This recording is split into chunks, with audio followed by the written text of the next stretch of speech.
Joining me live is Shadow Foreign Affairs Minister Simon Birmingham. Simon, good to have you on the program. So this information that was leaked was meant for Five Eyes partners only, which Australia is a member. How concerned are you over this intelligence leak? Kenny, any leaking of intelligence or analysis of such a sensitive nature is deeply troubling. It does warrant full and careful investigation to make sure that the causes of such a leak and how it was accessed by others are closed off in the future. Whether this was from the result of hacking or a deliberate leak by an individual as from my understand of current reports, as yet unknown. But it's important the US does undertake those steps. As you said, the reports are also that these documents were apparently shareable across the Five Eyes network.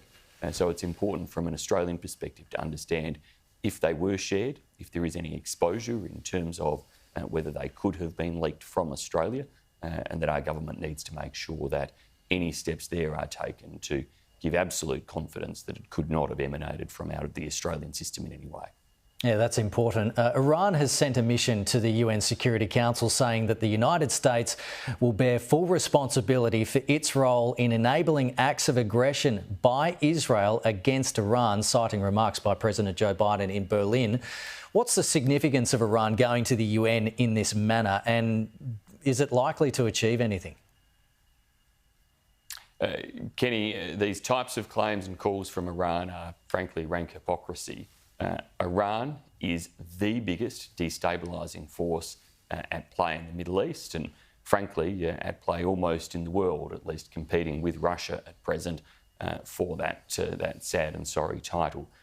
Iran's role in supporting Hamas, Hezbollah, the Houthi rebels is all about creating chaos and dysfunction. They are absolutely clear in their desire to see Israel destroyed and, of course, to destroy the role and influence of the US across the rest of the world. And that is why we've been clear from a coalition perspective in Australia about the need for stronger action against Iran, that the Albanese government should be taking the lead of Canada, the US, and indeed what is being looked at in the EU as well, and the UK, around listing the Iranian Revolutionary Guard Corps as a terrorist organisation. And they should be faster in terms of the application of sanctions and other measures against the Iranian regime. Yeah, just quickly, US Secretary of State Antony Blinken is heading to the region to try to get talks going again on a ceasefire. What are the chances, do you think, of anything like that happening at this point?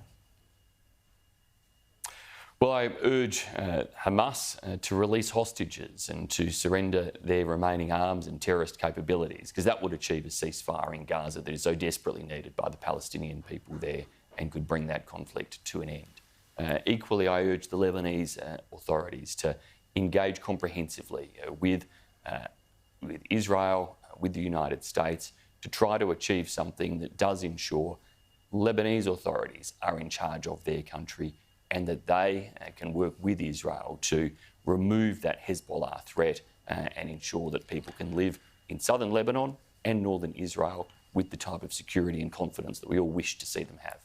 Australia will spend $7 billion over the decade to revolutionise its air and missile defence systems, announced last night by Defence Industry Minister Pat Conroy in Washington, but no timeline has been given on when the long-range missiles will be deployed on our warships. What's your thoughts on that? Kenny, the announcement in and of itself is welcome, and achieving greater lethality, capability, long-range assets are all very welcome. They're things that the Coalition has been talking about through this course of the parliamentary term. But we've been calling for faster, greater, stronger action. The defence budget just hasn't been adjusted by the Albanese government in terms of additional investments to keep up with the rhetoric or the talk. And in relation to these commitments and this announcement, it's not the announcement that matters, it's how quickly they can be delivered and installed and give us that capability that matters. Simon Birmingham, appreciate your time. Thank you.